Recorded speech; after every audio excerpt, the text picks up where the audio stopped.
Okay, welcome to this NIESR webinar on the monetary policy implications of the energy price shock. I'm Stephanie Flanders. I'm head of economics and government at Bloomberg. I'm going to be chairing this discussion, but I suspect not doing a great deal of work because we have three excellent panelists, and I'm sure also a lot of interesting questions that will come in from all of you on this topic. Spencer Dale obviously used to be the Bank of England chief economist, is now group chief economist at BP. Christiane Baumeister is professor of economics at Notre Dame University. And Jack Meaning is Barclays UK chief economist. We're going to talk about any number of implications, but obviously focusing on how central bankers could be thinking about this deeply inconvenient shock. My team at Bloomberg comprises economists and geoeconomists doing research, but also reporters. And I guess I can give you a sort of capsule summary of where we are right now in the Bloomberg newsroom, having just gone through, had a discussion with colleagues about the state of play on the situation in Iran. We're seeing the price of Brent crude go past $110. That was the so-called hot headline that Bloomberg just sent. We heard no clear timeline from the president in his special address last night, which has obviously has affected markets. We're expecting OPEC, maybe Spencer might even say something about this. We're expecting OPEC to have a meeting this weekend and potentially pass a notional supply increase. So commit to, say, if we were in normal times, we would have a supply increase, but we realize that you won't get it because of what's going on. So I'm not sure whether that's going to have a big impact. And another sign of the extraordinary times we're in, there are a few more ships passing through the Strait of Hormuz, but the charging procedure, which we detail in a Bloomberg article in the last 24 hours, is getting pretty entrenched and quite official seeming. One wonders whether that's going to go away if and when a ceasefire happens or a conflict happens. All of which is to say, it's not only inconvenient, but extremely complex, thinking through how long this crisis is going to last and what the implications are going to be for the UK and for other developed economies who are already seeing their inflation numbers affected for March. We're going to have a few minutes from each of our panelists, sort of highlighting what they're particularly focused on, what they think is particularly interesting or challenging from a monetary policy standpoint. And then I think that will naturally produce a broader discussion. Spencer, I think everyone's agreed it's a bad time for everybody, but certainly poses issues for central bankers. I think there's also a sense that the response to this increase in inflation might be slightly different from previous times, this commodity price-driven increase in inflation in light of, I guess, not just the cyclical position, but also things that we learned in 2022. But what are you looking at? Thank you, Stephanie, and thank you, National Institute, for inviting me.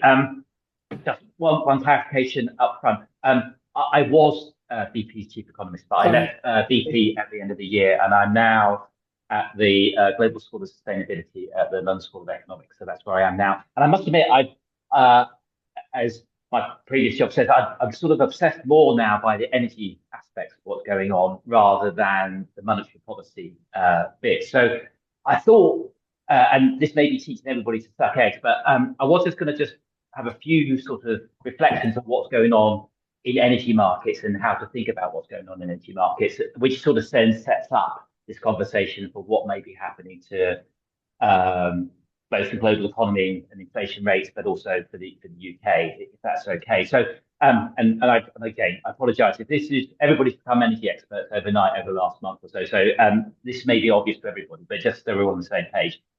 As we know, the scale of the current disruptions to energy supplies are historically unprecedented. And that's especially true for oil, 20% of global oil supplies. For natural gas, the Gulf accounts for about 20% of global LNG supplies. But global LNG only accounts for about 15% of total gas production. So the disruption to gas supplies is sort of 3 or 4%. So roughly, if sustained, the loss of LNG exports from the Gulf would be broadly comparable to the loss of Russian pipeline gas to Europe following the war in Ukraine. So it's big, but not unprecedented. And the scale of the shock to gas is not as large as it is to oil. The eventual scale of the shock will depend quickly on the duration. That's a big unknown. That's what was all sitting on tenterhooks while I was asleep. But in principle, as we were sitting on tenterhooks last night as the president was speaking. If the strait remains blocked for a sustained period, it seems clear that prices will need to increase further to choke off demand. And the ballpark estimate of how much prices need to rise is pretty straightforward. So if you're trying to do a back of the envelope calculation, the simple sort of a consensus estimate for the price elasticity of oil demand is about 0.1. So if there's a sustained loss of oil supplies of 10 or 15 million barrels a day of oil, which is roughly 10 or 15% of supplies, that tells you that oil prices need to rise somewhere between 100 and 150% to choke off demand. That's sort of what the simple calculation would imply if the scale of disruption continues. Given that, some people have expressed surprise that oil prices haven't increased by more. So Brent this morning, as you're saying, it's about $110 a barrel. That's up, 55% from its pre-war level. So this is all begs the question, well, why haven't oil prices risen by more yet? And I think some of that obviously relates to expectations of how quickly the war will end, and we'll come back to that in a moment. But I think it's just worth bearing two other points in mind when judging the scale of the adjustment. One, when I left the Bank of England and joined BP, one thing I quickly realised is commodity markets behave very differently to financial markets. And in particular, the availability of physical supply in the near term can have an important bearing on spot prices, even if you expect shortages in the future. So if you've got plentiful supplies today, even if you think shortages in the future, that can still weigh on spot prices in the near term. And for Europe and the US, as we know, it can take 4 or 5 weeks to transport oil from the Gulf. So the full impact of the disruption in terms of physical spot markets is only starting to be felt now. And so it's not that surprising we haven't seen Brent or WTI, the US benchmark, move as much. The second point, which I think matters even more, but perhaps is less obvious, and it's just worth remembering, the only people that buy crude are refiners. Nobody else buys crude oil. Only refiners buy crude oil. What the real economy buy in terms of businesses and consumers are refined products, petrol, diesel, jet oil. And that matters because what we've seen over the last month is refining margins have completely blown out, especially for diesel. The refining margins have increased by as much as $50 or $60 a barrel. So when you're thinking about refined product, the simple way of thinking about it, you can just take the crude price and add in refining margins. So you've seen oil prices pick up from say 65 to 110. But in addition to that, you've seen another massive blowing out in refining margins by $50 or $60 in some cases. And so when we're thinking about this sort of, well, prices need to rise by 100, 150% to choke off demand, it's really important that people think about that in terms of product prices, not in terms of just crude prices, because that's going to be a misleading thing for people to have in their mind. So given those two things, perhaps it's not that surprising why crude prices haven't picked up by more so far. I guess in that sense, perhaps we shouldn't be that surprised what's happening in the markets. I think I've been surprised by two aspects of the markets, two things that I find puzzling. One, I'd just be surprised by how much weight the market seems to continue to give to comments made by the President Trump about the likely timing of the war. We saw two episodes of that this week. On Tuesday, we saw a big retreat overnight on prices on Tuesday as he indicated that the war may be coming to an end and he may be leaving. And then we saw some of that reverse today as he sort of disappointed people last night. And this is obvious, but this is very different to sort of past Trump tacos when you think about trade tariffs or Greenland. In those cases, he and the US held all the cards. That's not the case now. For oil to flow, freely again, you also need Iran to be willing to cease hostilities. And at the moment, Iran is holding all the cards. And so I'm just surprised by how much markets seem to be respond to one side of this argument. I must admit, if you said to me, Spencer, what do you think will happen to oil prices? If President Trump stands up, he announces he was stopping the war without any clear resolution to the on the Strait of Hormuz. What do you think is going to happen to oil prices? Which is exactly what he did on Tuesday. And I said, well, they're going to rocket right up because that's the worst possible outcome. But instead, they fell by 10% overnight on Tuesday. And I think the moral of that story is I shouldn't be an oil trader. But I am perplexed by that. The second thing, and then I'll stop, is how sanguine markets appear to be about the medium-term implications of the war. This is, I think, less about market reaction, but more about the medium-term thing. So in terms of oil prices, spot prices up over 50%. The 5-year ahead prices up only a little over 5%. So the vulnerability of the world's major oil and gas artery to modern drone warfare has been made clear to everyone. A red line's been crossed in terms of the people's willingness to attack energy infrastructure. There's been relatively little impact on people's medium-term implications for price expectations. I just find that odd. And the same is true for equity prices, right? I mean, I don't know others will have views on this, but we're living through a major war. The risk it could lead to sustained disruption to the Middle East with implications for a large number of different supply chains. We all know about fertilizers now and sulfur and nitrogen, all these things none of us really knew too much about, as well as energy. There's a risk of further fracturing in world trade flows. But you look at global equity prices, average global equity prices, they're down less than 10%. So I'm sort of surprised about how sanguine equity prices are as well. So anyway, so apologies if that's all old news for everybody. Let me stop and Christiane and Jack do the more complicated stuff. No, that is that has set us up very nicely, and especially the point about the refined products, which I think people are just starting to learn about. And of course, we're starting to see some real issues in Asia just around physical supplies to airline fuel and other things. But Christiane. Well, as Spencer already pointed out, we find ourselves in the midst of the largest supply disruption in the history of global oil markets. And that's not just the result of the selective blockage of the Strait of Hormuz, but also the substantial damage to the energy infrastructure in the broader Gulf region as a result of the war activities there.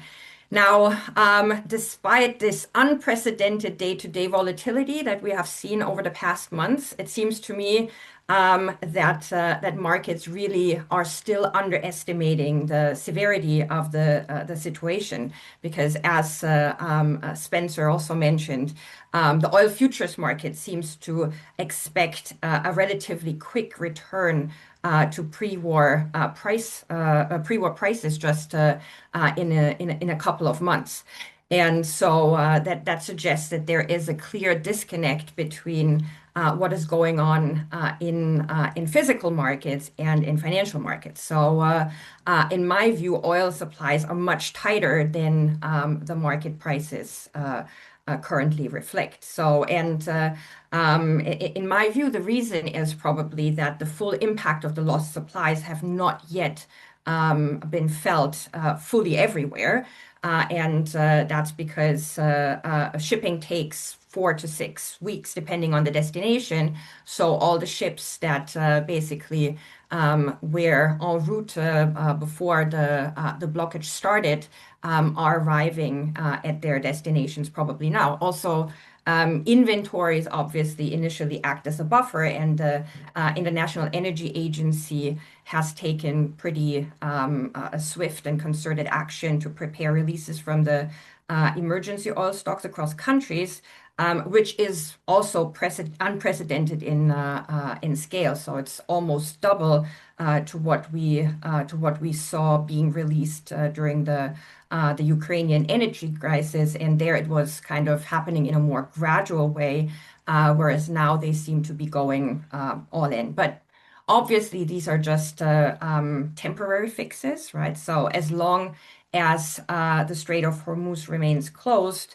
the world will experience energy shortages that will have severe knock-on effects on the global economy, and we already start to see this. So soaring prices at the pump, jet fuel rationing in Asia, and also higher inflation. So the ECB just came out with the inflation numbers with an increase from 1.9% to 2.5%, which is actually exactly what we kind of like would expect. So after a roughly 50% increase in the oil price, the energy component, which accounts for 10% in headline inflation, is kind of like reacting with a 5% increase, which exactly then, if you factor in the share, can explain the 0.5 percentage point increase that we saw.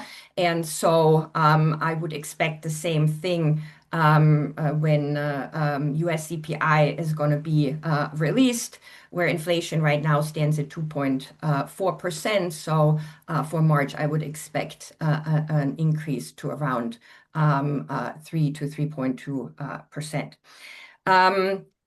There is, of course, also a new threat already lurking in the Red Sea, right? So if the Houthis, who now joined Iran, the Iran side, are kind of blocking the passage where the East-West Saudi pipeline goes, right? So we would have a double whammy added onto that. Now, for me, the natural question to ask then is, well, should we expect the largest oil producer, which is the US, and it's also the country that got us into this situation, come to the rescue? And as of now, at least, it doesn't look that way. So over the past months, weekly US oil production fell 5 weeks in a row, and also the number of active drilling rigs is down substantially compared to the same time last year. So the US oil producers might well profit substantially from higher oil prices, but in my view, it's unlikely that we're going to see major production increases to try and at least partially make up for the gap that we're experiencing right now. Now, US consumers, like everywhere else, I think will suffer from higher prices, less availability of oil, so which will cut into their budget and spending, and so in the end will trigger a slowdown, despite the fact that the domestic oil producers might well benefit from the situation. So in short, this is a massive supply disruption, and I don't expect a quick normalization happening. And so the damage is done, and the worst is yet to come. Thanks. I think. So, although I was kind of teeing off the title of the webinar, but both Christiane and Spencer, I think, have done exactly the right thing, which is and do what every monetary policy person should do, which is try and work out, make sure they know what's going on before starting to talk about policy implications. So I thank both of you for ignoring my initial question and actually helping us stake out what's really going on. Jack, I suspect you will contribute to that as well, but I know you've also been thinking about some of the more specific implications for the UK. Yeah, thanks, Stephanie. I mean, it's great to follow Spencer and Christiane because that context is really important here. And actually, as macroeconomists, we often struggle with some of these kind of deep micro bits around the market. I mean, slightly terrifying in places there as well. But let's try and map it over into the macroeconomics and to what it might mean for the UK outlook, but also for policy. I mean, you said at the start, Stephanie, kind of deeply inconvenient timing. I think the backdrop for the UK outlook coming into this shock was one where we were just about, after 4 years or so of above target inflation, we were just about to see CPI come back down to 2%. There were green shoots, to use that horrible cliche, that actually economic activity might start to pick up. over the course of 2026. And we thought the labour market, while loose, was kind of broadly reaching the peak that it was going to get to in terms of loosening. This shock obviously turns all of that on its head. Even if it were to end tomorrow, and I mean, it's clear from what Spencer and Christiane have just said, this shock will clearly be inflationary in the near term. It will worsen the outlook for economic growth, and it will raise the unemployment rate more than would have otherwise been the case. If we want to put some numbers on that, we've done our own modelling here at Barclays. It probably suggests that the peak impact on CPI inflation, based on where kind of the energy curves were at the tail end of last week. So these things can move a bit, but they suggest the peak impact will be about 1.1 percentage points added to headline CPI inflation at the peak. That puts us, I think NISA have done a survey recently, that puts us towards the top end of the range of estimates there. But alongside that, there's a GDP impact that we think is around 0.5% of the level of GDP by the time we get to the middle of next year. And you know, that is the kind of the natural consequence of a negative terms of trade shock. So the UK is a net importer of energy, and that means that actually, as you know, as the things we import become more expensive relative to what we export, that we will see this deterioration in the UK's outlook.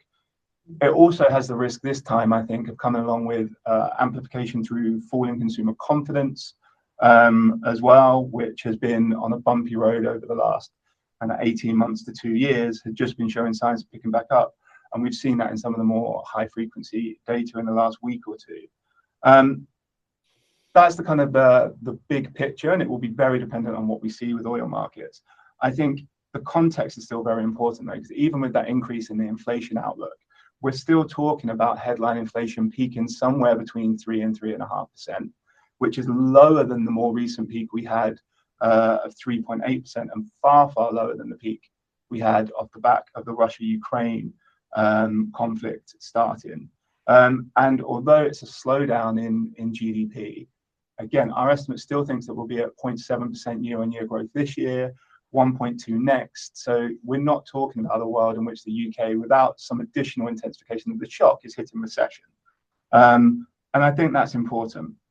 The other thing I think is important, just to tee up the discussion, and kind of the previous two speakers have done this a bit, is that relative to 21-22, from a UK perspective, this is not necessarily, you know, as it stands, as bad as we had seen before, if we take the kind of the market price in at face value. So we're talking about a sterling gas price of around 130 pence per therm. For context, in the Russia-Ukraine crisis, that hit 600 pence per therm. So we're significantly below that. Now, gas is the key multiplier. We heard the difference in the markets from Spencer around gas and oil kind of restriction. But for the UK, because of the way our energy market is fixed and the kind of the intensity of gas in production, that is the more relevant metric. And as Spencer said, that's not picked up so much. But also then, as a policymaker, I'm very kind of cognizant of the fact, or you know, I would be very cognizant of the fact that the market has this backwardation in it, which is, as Christiane said, this kind of sloping down where the market thinks that actually come spring and summer next year, actually the energy prices will start to return back towards normal levels. And that's important because that means this is a temporary shock in terms of the direct energy effect. It's not as persistent as the Russia-Ukraine shock was in terms of its direct impact. So I'll very quickly finish with just trying to map that into policy to kickstart this and how policymakers may and should be thinking about this. So the textbook example would say, if I have a shock like the market is currently pricing, that I should look through it because this temporary shock is going to happen to the price level. The market expects it to drop back. And if I tighten now, by the time that policy tightening has taken effect, all I'm going to be doing is depressing demand further out in the economy. Now, there are a few reasons to think there are risks on both sides of that approach at the moment from the UK context. The first, on the upside, is we have come off the back of a period of more than 4 years of above target inflation. We already see inflation expectations elevated, and there are real concerns that actually if that becomes embedded, even if this were a temporary shock, we would end up with second round effects, which would make this more persistent. The cure for that is tighter rates. It comes at the cost of lower growth and higher unemployment, But if you have a central bank that wants to remain credible, some might argue that's a price you ultimately have to pay for having the market question your credibility in the first place. But the risk on the other side is that even if inflation expectations rise from here, actually the backdrop is very different in the sense that we have a very loose labour market on our assessment. We have an economy where demand is relatively muted. And that historically would suggest that the ability of firms and workers to pass through these costs and these expectations to wages and prices is limited. We heard that from Governor Bailey when he spoke yesterday about the absence of pricing power in firms. And that suggests that actually if you react to that near-term shock, you're absorbing the cost of lower growth, higher unemployment without really achieving anything, and you might have an undershoot. For what it's worth, our modelling at Barclays would suggest that actually on the current market pricing, which is expecting just over 2 hikes over the next 12 months, that you would actually see an undershoot of inflation at the 2-year and 3-year horizon, assuming normal levels of persistence, and actually a path that is more aligned with rates just being held from here would deliver 2% medium-term inflation. But the uncertainties around that, as everyone on this call has already said, are very large. Thank you, Jack. I want to dig a little bit into just the kind of complexity of this, which has come out in what all of you have said in different ways. And there's also been a question about one aspect of what Spencer has said. I mean, Spencer, you have highlighted how the commodity markets are different, and there's this kind of relationship with the physical supply that we don't see necessarily, or at least makes it a slightly different calculation when you're looking about current market prices. But the fact that there's, if you like, long and variable lags in terms of when the current shutdown is actually going to affect supplies, I guess also suggests that it's long and potentially unpredictable how you reverse what has happened.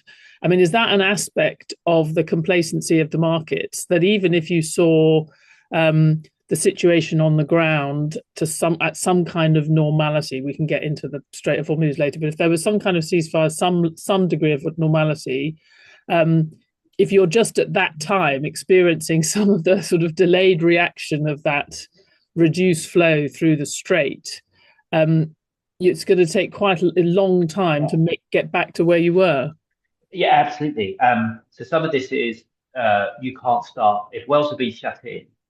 So at the moment, for many of the Gulf states, they've run out of storage inside the Gulf, so they've had to shut in their wells because they've got nowhere to put the oil if they keep on pumping, and you can't just turn those on overnight.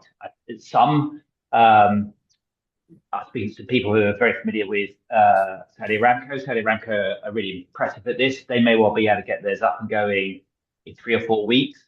For some of the other Gulf states, it may be more like 2 or 3 months for them to get there to ramp up fully those oil reservoirs.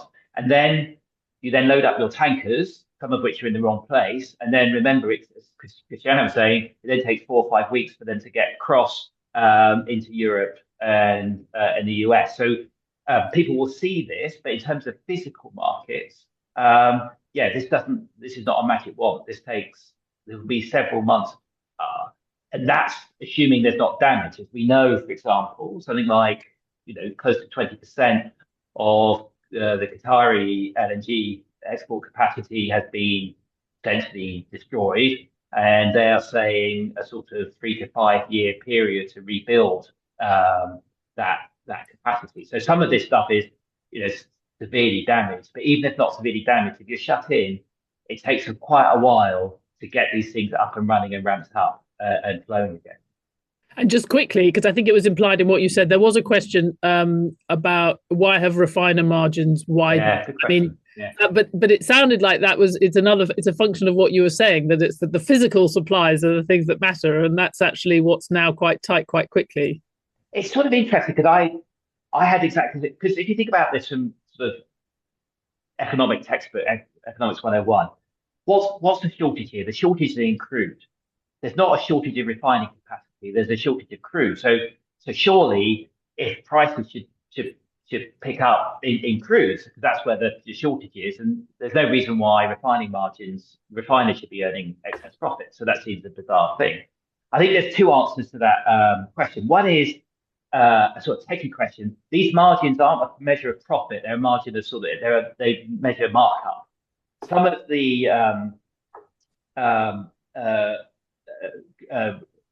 refiners in the Gulf, Middle East, and Asia are set up to be optimized on the type of oil that the Gulf states produce. If they are then having to use other types of grades, sort of less sweet, more sour type, or less sour, more sweet type oil, those refineries work less well, and therefore their yield is less, and so therefore they have to do a higher markup. They're not getting the more money. It's just that things are running less efficiently, and you'll see that in the markup. The other bit, I think, is just a shortage. In the near term, there's physical shortage, and therefore they do have a position of advantage.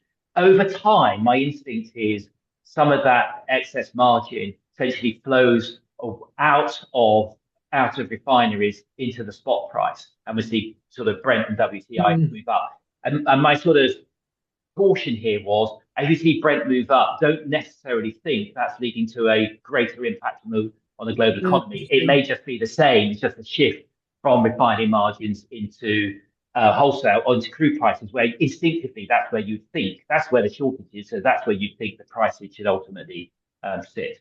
That is really interesting. I mean, I think because people have been, certainly my colleague Javier Blas, who is a great sort of commentator on these things, and he had highlighted very early what was happening to the diesel, and what the container ships run on, was just literally running short in some of these massive ports.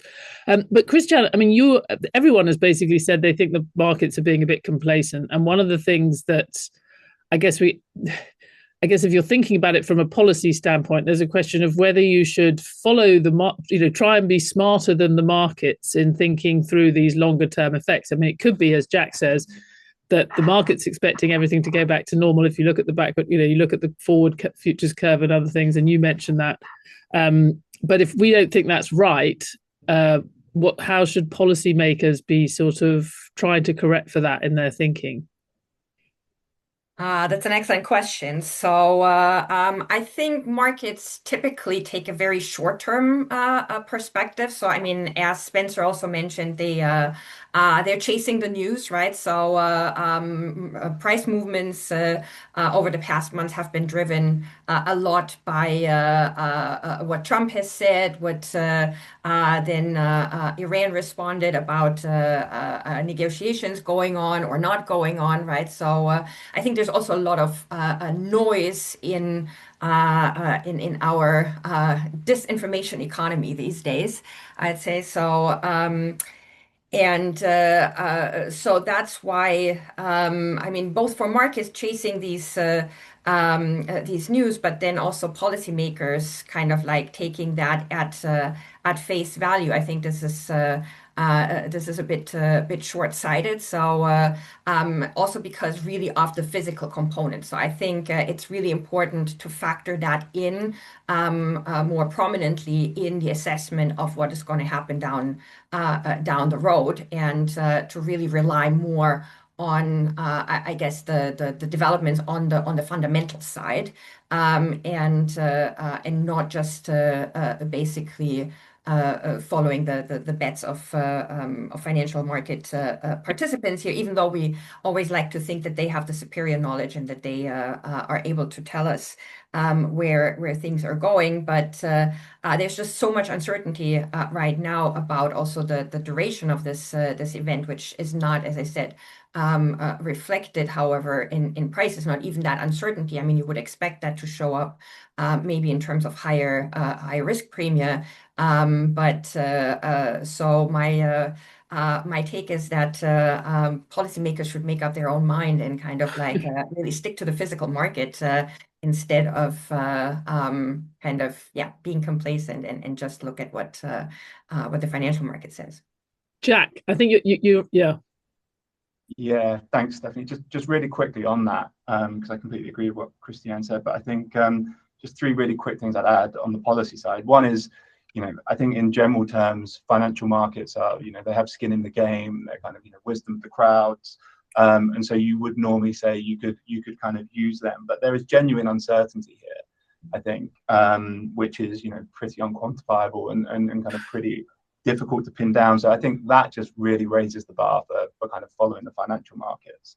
The second thing is feels like it's the perfect opportunity, and it kind of brings us a bit to central bank comms of scenarios. If you genuinely don't know if you're in, world A where this is happening or world B where this is happening, then, giving scenarios and explaining them clearly, I think is a really important way of saying, if we find ourselves there, this is how we would think about it. And then I guess just really quickly, the third thing would be, if we do see a world where the market is wrong and this kind of downward sloping correction in spring, summer next year is not real, you have to kind of think about that in a full, broad picture, general equilibrium sense, right? So you can't just say, well, that means inflation is going to be higher, because that probably also means that you've got a bigger hit to economic activity, a bigger hit to confidence. The global slowdown would be larger.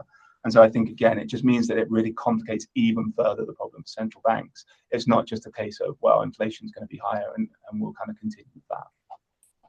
And I'm going to get onto this in a little bit, because there's a good question, which I think it would be a good sort of last part of the conversation, sort of thinking about the sort of worst case scenarios, or at least every time we think we thought of the worst case scenarios, we then fly through it. So I'm not sure we could even use that expression, but there's a useful question in the chat about how to think about those darker scenarios. And Jack, you were talking about that. But there was also, this is something that I've had sort of tripped over various times. We're very good at oil prices, and we got slightly better at gas prices as a result of the Russian invasion of Ukraine, but that was quite a specific shock. Spencer, there's a question sort of just asking you to say a little bit more about natural gas prices, and whether you're saying something slightly different about natural gas than you are about oil. Yeah, so natural gas prices. So I guess a couple of aspects to this. One is there's a massive seasonality in gas markets. So essentially, the seasonality in gas markets is during the winter, you run down your storage levels. They get very low. Then during the summer, you rebuild those storage levels. And then you go into the winter again, and the whole thing cycles down around again. So an important aspect here, when we're thinking about near-term prices, is how quickly does gas flow again? Does gas start flowing quickly enough for people for everybody to rebuild their gas storage levels prior to the winter? So they relaxed it last year, but following the Ukraine war, the EU had a law which stipulated that EU gas storage levels must be set at 90%.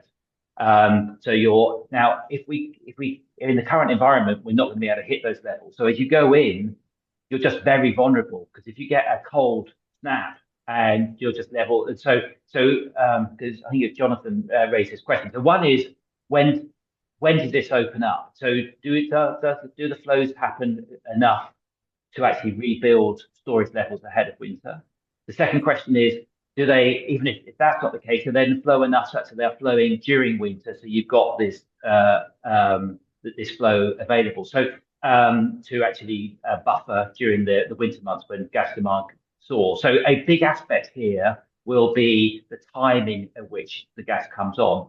If the gas comes on and people are going, well, hold on, we've lost like nearly 20% of the Qatari LNG capacity, and that could be out for sort of 2 or 3 years, how big a deal is that? I don't think that is that big a deal, in that the amount of gas which will be out for a sustained period is offset by the fact that there's a huge amount of new LNG capacity coming on stream in the next couple of years. Some of that was from Qatar, but a lot of that was from the US.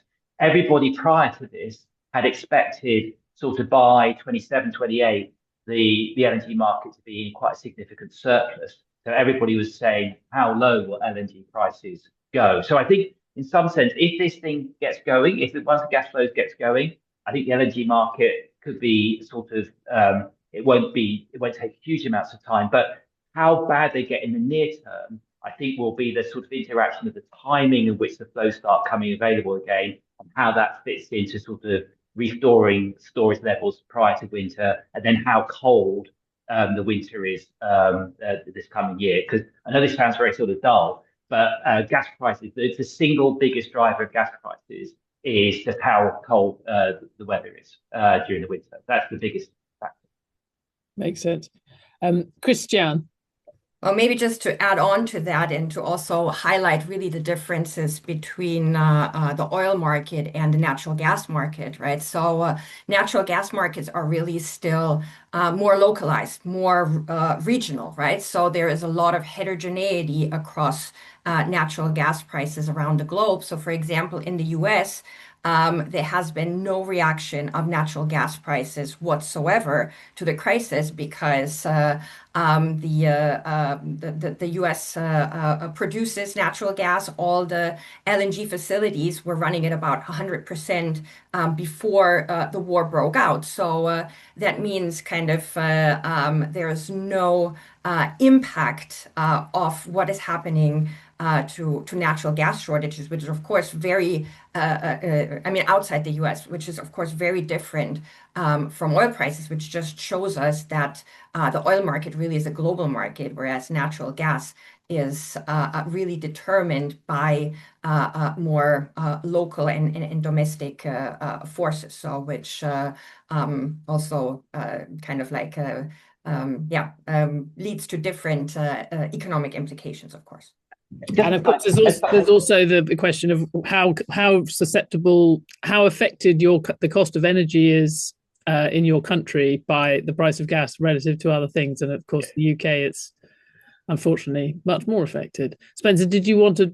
Just a caveat. I mean, 100% agree. I mean, the US is completely insulated from this.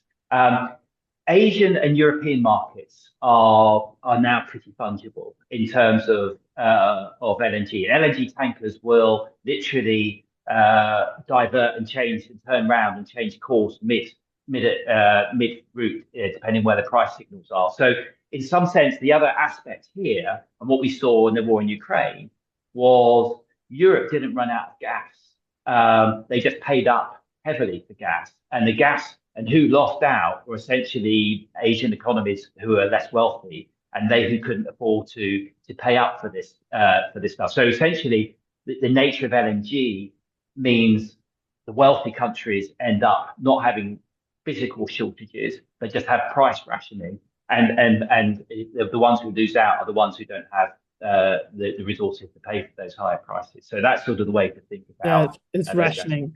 Yeah, it's a rationing approach. And I guess it's worth saying with the US, and this comes through, I'm sure Jack has the same thing, we're modeling it, there is that difference when you think about the impact on the US. It is absolutely true that it doesn't see the GDP impact because of its own supply, but you get still the inflation impact because you need that in order to trigger the supply response. So in terms of consumers are still going to face that inflation shock, even though the economy broadly is more insulated. So that question that can I just do one thing on the US? Yeah, sure. So what everything you just said was right, but it's like perplexing. The US is a net oil exporter now, so the US should be better off as a result of higher oil prices. But the bigger, as Donald Trump has pointed out, but he's thinking mainly of the energy companies. Okay, stay with me in this one, right? So absolutely, but the biggest Achilles heel at the moment is the impact it will have via the impact on purchasing power, real purchasing power. And so why is the US different to other oil exporting economies? For other oil exporting economies, they have abilities to actually quickly redistribute those profits being earned by the energy sector into consumers and to redistribute those funds. So in Gulf states, they're owned largely by governments. So they take the higher revenues and they can use those revenues to offset. In Russia, they have sort of a graduated fiscal policy. So as prices go up, the fiscal take goes up, and then you can redistribute that way. The US hasn't done that. And so although in principle, it should be resilient to oil price shocks, and there's a question about how worried should we be about future volatility. And I think one of the questions is we should do resilience. It hasn't built that into its processes yet. And I'm a bit obsessed about this. So I wrote a piece recently in Foreign Policy on this. And intuitively, think about this. the US has a major long in oil prices, in oil via its producers. It has a major short in oil consumption via its consumers. If they can contract between each other, both would be better off. They can't. But the proposal I wrote in Foreign Policy a week or two ago was you can just use a fiscal balance sheet to do that, to actually connect the two, and in such a way that you just improve the resilience of the US economy. Because you can think about it, you can make both people better off here because you've got a short and long in the same economy. And I think it's relatively straightforward to do that. So I think one thing, and I'm happy to bore people with my precise policy proposal, but I think thinking about how the US can actually, now it's an oil exporter, actually take a vulnerability to high oil prices and make it a source of resilience is one thing that may come out. I think that's a very interesting point. Let's get into, just because we've got the last kind of 15 minutes or so, I think that it's touched on in some of the questions about scenarios. You know, one could get a sense from listening to all of you that you're in there's a certain level of denial potentially about the scale of this that we're seeing in markets, but also, you know, naturally policymakers are also kind of hoping for the best, even if we think they ought to be planning for the worst. It is very different from COVID, but it sort of reminds me of that early period in COVID where we were kind of getting better and better at understanding the sort of smaller shock, but not fully absorbing what it would be like to have it be global and kind of normalized across the economy. And then it ended up being, of course, much bigger than we thought. There's no expectation that it's going to be of that scale, given the sector that's being disrupted. But how do all of you think about what if we think everyone's being complacent, you know, how easy could we get into a recession scenario, for example, and how does the monetary policy response get complicated if governments are under much more pressure to respond, especially given the UK fiscal situation? I think, Jack, maybe you're a good person to start with that. Yeah, let me start with that one, Stephanie. I guess, look, there are a few ways that I guess this can kind of go badly from a kind of a recessionary narrative. One is that the shock continues to intensify, that we don't see any respite, and kind of the global picture just continues to feed through onto the UK. And that is kind of the supply side damage that, you know, really complicates things for the central bank. Because then they have to think about the trade-off that they have between trying to control inflation and trying to stabilize that. And that world is a world in which actually, although you could end up in a recession, you might not necessarily be increasing the extent of slack in the economy. It might be that your economy isn't looser. But another world is one in which if financial conditions are too tight, and they will take time to feed through the economy, but then there is some resolution, or the pass-through isn't as intense as we think, then actually you could end up in a world where you kind of drive weaker demand because of tighter policy and because of tighter financial market pricing, and that opens up a negative gap, and you end up with disinflation and kind of weakness further out that's kind of demand driven. I think both of those are kind of pretty negative places to be. One is a little bit easier, I guess, for the central bank in terms of its response, because if you know it's demand weakness and you know the price kind of shock is playing its way through, then you can ease policy. That has the added benefit, I think, as well of kind of, you know, if you get lower rates, then you've got a little bit more fiscal headroom, and maybe we can talk a little bit more about fiscal implications. But, you know, just that process of easing on the monetary side frees up a little bit of space on the fiscal side. But, you know, both of those scenarios ultimately are kind of, you know, pretty negative, and for the kind of the medium term. And from where we are, it's really difficult to, you know where we're at. So running scenarios that say, if we find out we're in this world, we'll do this. If we find out we're in the other, we'll do something else is important. But you also need, and Hugh Pill at the Bank of England has talked about this a bit, you need policy setting that is kind of robust to not knowing where you are. So you need to try and think about how you can set policy in a way where you go, well, I could be in A or B, but conditional on not knowing, I will set policy in an appropriate way. And I think a large part of that, how you do that, really comes down to your monetary policy credibility and how anchored you can keep those expectations. Well, maybe. Yeah, go ahead, Christina. Christiane. Yeah. Sorry, I forgot to raise my hand. No, maybe just to pick up on that last part of credibility of the central bank and taking that as a starting point. So I think the situation that we find ourselves in makes for a clear suggestion of the division of labor between fiscal and monetary policy. So as Spencer already kind of like highlighted in terms of I mean, for the case of the US, there would be some fiscal way to kind of like try and balance things, but I think potentially also for other economies to try and support households that need the most support in order to be able to deal with this major shock to their budgets and spending, which then on the other hand suggests for the central bank a very clear role to put really inflation first. And I think that's, at least for me, the key lesson that to take away from the Ukrainian energy crisis, right? So that they're, I mean, kind of forcefully targeting inflation or kind of like not waiting too long to act to contain inflationary pressures really is something that the central banks should concern themselves with right now, because also we see inflationary pressures build up much faster than we see the effects on the economy. So I think really a timely response to this shock, despite the risks and the uncertainty that we have, is called for. Spencer.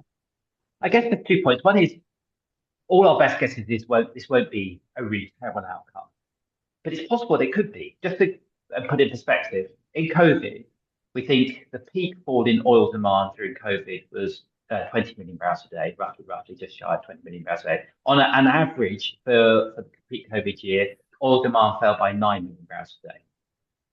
We've got the disruption at the moment is like 15 million barrels a day. So if this persists, and we know how big an impact that had on the demand, it's a different story. It's coming from a different side, but just to put it into perspective, this is very big if it persists for a long period of time. The second one is just sort of picking up on the point that Jack made and just sort of bringing up horrendous memories of my past. When I was at the Bank of England, it's quite simple when you say, oh, you look through first round effects and you respond to second round effects on a monetary policy. What is a first round effect? How do you think about a first round effect? So the first round effect, oil goes into petrol. Okay, that's fine. What about if I see haulage companies raising their prices as a result of higher petrol? Is that first round or is that second round? What happens if I see supermarkets raising their food prices because their haulage prices have gone up? Is that first round or second round? Where do I stop? And I think this comes down to a debate which I know is sort of happening and happened before, is our country's worse off as a result of this. And some of that has to be reflected in lower real wages, and some of that has to be reflected in lower real margins. And working out how that distribution between lower real wages and real margins is hard to do. And so as a practical policymaker, the look through the first round, respond to the second round, it all seems easy in a textbook model. It's really hard in practice doing this and just conceptually working out, well, where's the first round end and where the second round start is a hard thing to do. So this is hard and it's challenging, and it's challenging to get right. Just on that, I'm intrigued. I mean, do you feel like there was then we sort of emerged with a clear sense of that? I mean, the answer to that question, or is it changing all the time? I don't know. I think thinking carried on way on. It's a long time. It's in my previous life. I'm sure Jack's been at the bank more recently than I about where people are. I think the traditional story in a textbook was the implicit assumption was most of this was felt on real wages and margins, and not so much in real margins. And I'm not quite sure that makes sense necessarily in a sort of practical economic perspective. But Jack, this debate's carried on way after I left the bank. Jack.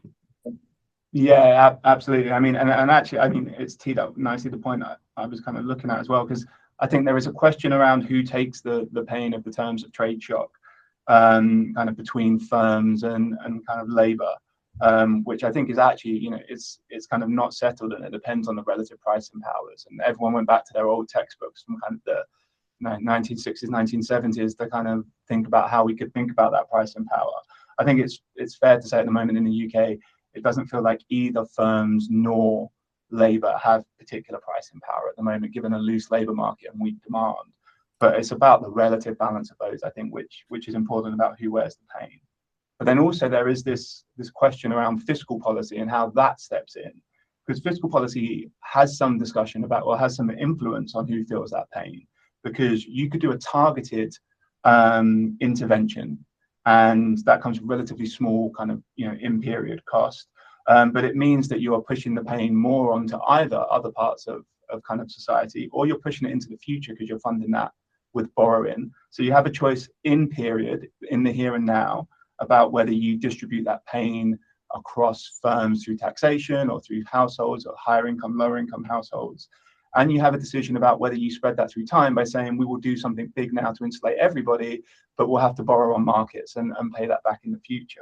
And I mean, I think those are the type of discussions that should be the framework that policymakers use, you know, rather than just saying, oh, well, this is popular and that's popular. In an unconstrained world, policymakers should be saying, what is our optimal distribution of this negative terms of trade shock across society and across time? For a number on that, just a context, the kind of the energy price guarantee scheme that we had in kind of the aftermath of Russia-Ukraine, that came with a price tag of about £25 billion, give or take. It took roughly 2 percentage points off of headline inflation in the kind of the official metric.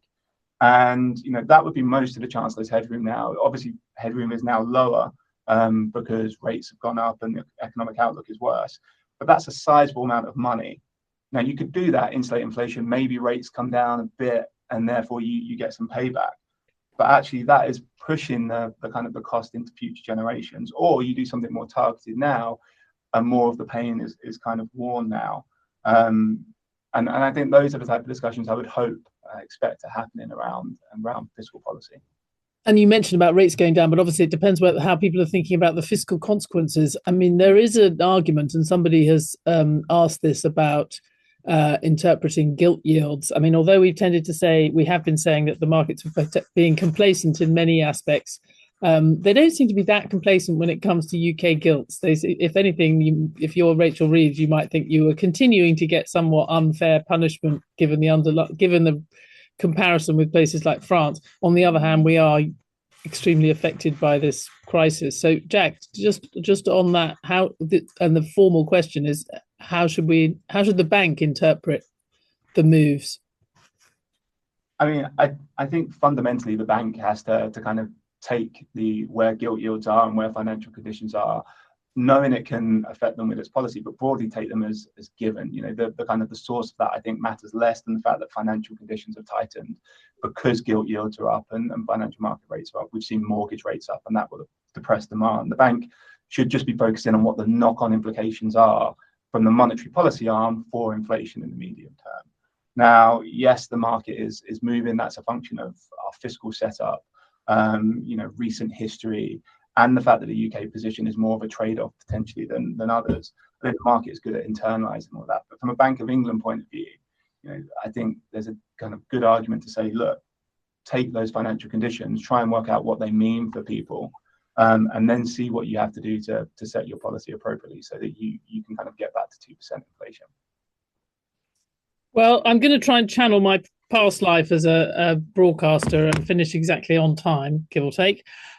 So we have pretty much gone through the hour. I think we've got about 45 seconds left. There seems to be a lot of, there's two signs of appreciation in that we've actually got people who've stayed with us. They haven't gone off and made too many cups of tea. And there's actually been some thank yous in the chat for excellent answers, which I have to say you don't always see. If you're not looking at the chat, but you were interested, Spencer's foreign policy article, I've put the link in to that. And there's obviously much more we could have talked about. But I think the sort of challenges we've brought out very clearly with this panel, and not least the challenge we were thinking about just now of how this kind of supply side shock really poses a different kind of issue for central banks, because you actually have the government often kind of acting at cross purposes, trying to, has to be trying to insulate households from a shock. But that means in effect, the central bank ends up kind of kicking people when they're already down, because they're already facing difficult, higher costs, and then they're going to face higher interest rates as well to deal with the inflation. But Christiane, Baumeister, Spencer Dale, Jack Meaning, and the National Institute, thank you very much for joining this panel. Thank you, guys. Thank you. Thanks.